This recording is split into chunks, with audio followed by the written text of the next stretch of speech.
आप देखो, सुदामा जी को कई कई दिन भिक्षा नहीं मिलती थी और गृहस्थ थे, बच्चे थे। पत्नी कभी कभी बहुत ही दुखी होकर कह देती कि हम और आप भूखे रह सकते हैं, लेकिन इन बच्चों को केवल तुलसी दल और चरणामृत से हम कै दिन जीवित रखें। सुदामा जी बिल्कुल विक्षेप नहीं धारण करते थे, कहते थे मेरे श्री कृष्ण जैसे चाहे। गजब है, मतलब हद है भगवान की भक्ति की, सहनशीलता की चरम सीमा।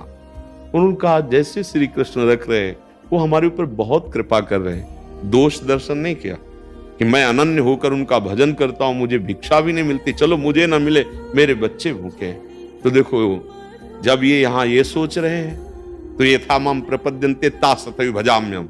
वहां भगवान को जब रुक्मिणी जी ने भोग सामने अर्पित किया तो भगवान ऐसे कवल लिए रुक गए, उदास हो गए। रुक्मिणी जी ने बराबर भगवान के मनोभाव को पकड़ा है, वो पकड़ गए। उन्होंने कहा जरूर किसी महाभागवत के जीवन में कष्ट है, नहीं ये स्थिति भगवान के मैंने जब जब देखी तो किसी भक्त को कष्ट। उनका प्रभु किस भक्त को ऐसा कष्ट है कि आप कवल नहीं पा रहे? बोले हमारा एक मित्र है सुदामा, कई दिन हो गए भिक्षा नहीं मिली, पर वो इतना निष्ठावान है कि ना मुझसे प्रार्थना कर रहा है और न वो दुख का अनुभव कर रहा है, वो राजी है इसमें, अब मुझसे रहा नहीं जा रहा। बोले प्रभु मैं आपकी दासी हूं और वो ऐसी गरीबी से रहे, आप अभी तक क्यों नहीं बोले? बोले उसके अंदर कामना नहीं है, जब तक मेरे भक्त के हृदय में कामना नहीं होती मैं ये झूठा माया का, संसार का ये सुख नहीं देता हूं। पर उसका परिवार है, उसकी पत्नी है और वो चाह कर रहे हैं, अगर सुदामा के अंदर चाह हो जाए तो मैं अभी त्रिभुवन की राज्य लक्ष्मी दे दूं, पर उसके अंदर चाह मैं पैदा नहीं कर सकता, मैं नहीं पैदा कर। देख लो, भक्त के हृदय से भगवान कह रहे मैं चाह नहीं पैदा कर सकता। तो रुक्मिणी जी ने कहा प्रभु मैं महालक्ष्मी हूं,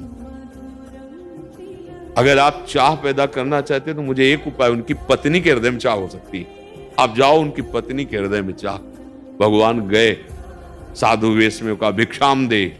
गृहस्थ धर्म में यदि कोई भिक्षुक आया है, भले आप ना दे सकें पर मृदु संभाषण करना चाहिए। जी क्या चाहिए? हमें धन चाहिए। नहीं हम नहीं दे सकते, आप जल पी लीजिए, अगर उचित लगता है तो गेट खोलिए, नहीं अंदर से उत्तर दीजिए, हमारे यहाँ कोई है नहीं, आप फिर कभी आइएगा जब घर में कोई हो, अभी मैं असमर्थ हूं। पर ऐसा निकली वो भी और कहा कि मैं ऐसे बालक का जन्म दिया है कि हम आपको कुछ दे नहीं सकते। भगवान ने कहा तो 13 दिन 15 दिन में पवित्र हो जाते हैं, मैं 15 दिन बाद आ जाऊंगा। तो उनका नहीं, हम आपको बताया हमने ऐसे बालक का जन्म दिया है जो कभी हम आपको कुछ नहीं दे सकती। बोले ऐसा कौन सा बालक? बोले दरिद्रता, मैं दरिद्र हूं, ना घर में कुछ है ना हमारे पति के पास कुछ है। तो उनका कैसी बात तुम करती हो, जिनके द्वारिकाधीश मित्र हैं, सखा हैं, वो दरिद्र ऐसा कैसे हो सकता है? एक बार अपने पति से कहो ना कि द्वारिकाधीश के पास जाए। अब वो जे सुदामा जी भिक्षा करके आए, उनकी पत्नी ने कहा सुना है आपके मित्र द्वारिकाधीश है। बोले हाँ है। बोले आप जाइए, वो कुछ दे देंगे। बोले कभी नहीं जाऊंगा। इस भाव से क्यों? मुझे दे दे, मैं क्यों जाऊं? मुझे जैसे रख रहे मैं आनंद में हूं। बोले दर्शन करने तो जा सकते हो। उन्होंने सोचा अगर जाएंगे इनकी हालत तो देखेंगे, जरूर दे देंगे। हाँ दर्शन करने जा सकते हैं। अब मित्र के पास, गुरु के पास, इष्ट के पास कुछ पत्रम पुष्पम फलम, उनका अपने बहुत दिनों के बाद प्राण प्यारे मित्र के पास जा रहे हैं, कुछ तो होना चाहिए। यहाँ जब अपने नहीं है तो उनको क्या ले जाऊं? उनका अगर यही बात है ले जाना है तो मैं प्रयास करती हूँ। वो अपनी एक सखी के पास गई, वो भी जो चावल के आगे टूटे हुए होते हैं ना, वो दिए 4 मुट्ठी, तो एक फटे से कपड़े में बांध कर कहा ये पहन। आप जरा देखिए भक्त की महिमा, इतने पर भी वो विचलित नहीं है। पूरी तो बहुत विस्तृत कथा है। वहां जब द्वारपालों के समीप पहुंचते हैं तो द्वारपालों ने देखा फटा कपड़ा, किसी तरह अंग ढके हुए, हड्डी हड्डी शरीर में, और वो कह रहे हैं कृष्ण से जाके कह दो कि तुम्हारे मित्र आए हैं मिलने के लिए। तो देख रहे हैं ये कैसे, कहीं मित्र में थोड़ी तो समानता होनी चाहिए, ना इनके वस्त्र सही है ना इनका शरीर इस कोटि का कृष्ण, ये भगवान के मित्र हो सकते हैं। द्वारपालों ने बोले, एक बार मेरी प्रार्थना, तुम जाके कहो कि सुदामा नाम का कोई ब्राह्मण आया आपसे मिलने के लिए।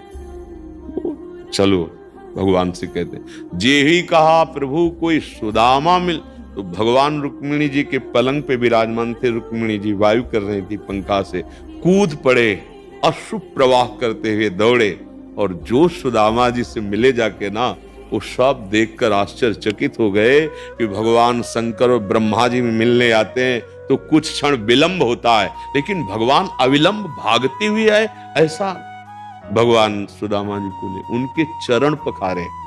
देखो हमारे भगवान की करुणा। और फिर बाद में सबके सामने कहा, कुछ लाए हो? तो भला इतने महान प्रभु जहां इतना वैभव, अब वो कैसे देते बने? भगवान ने कहा, देखो पहले भूल की थी, अब फिर भूल कर रहे हो। और ऐसे पकड़ के उठाया, फटे कपड़े में टूटे हुए चावल का आगे का किनका भगवान ऐसे ले रहे हैं। और भगवान का रोम रोम पुलकित हो रहा है, और भगवान कह रहे हैं, आज तक मैंने ऐसा स्वादिष्ट कभी पदार्थ नहीं पाया। बोलो क्या उसमें स्वाद? जैसे ही भगवान ने पाया ना, भगवान पुलकित हो रहे। किस बात को? भक्ति को, भाव को देख करके। और भगवान ने जैसी द्वारिकापुरी वैसी सुदामापुरी की रचना कर दी। हम विपत्ति में घबराए नहीं, धैर्य रखे। जिस दिन हमारे स्वामी हम पर कृपा करके उस विपत्ति से निकालेंगे तो महान संपत्तिशाली हो जाएंगे, लौकिक और पारलौकिक। हमको डरना नहीं, घबराना नहीं।